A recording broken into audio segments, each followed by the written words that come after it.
कोयटा में वकला बरादरी ने 11 साला बच्चे के अगवा के खिलाफ जिला कचहरी से इत्तेहाद चौक तक एहतजाजी रैली निकाली।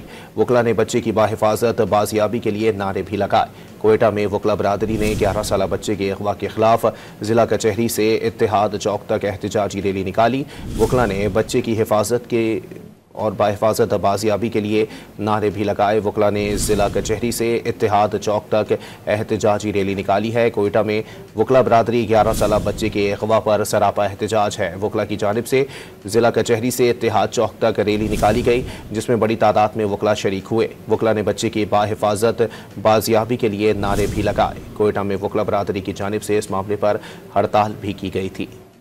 वकला ने जिला कचहरी से इत्तेहाद चौक तक एहतजाजी रैली निकाली है। कोयटा में वकला बरादरी 11 साला बच्चे के अगवा पर सरापा एहतजाज है। वकला की जानिब से जिला कचहरी से इत्तेहाद चौक तक रैली निकाली गई, जिसमें बड़ी तादाद में वकला शरीक हुए। वकला ने बच्चे की बाहिफाजत बाजियाबी के लिए नारे भी लगाए। कोयटा में वकला बरादरी की जानिब से इस मामले पर हड़ताल भी की गई थी।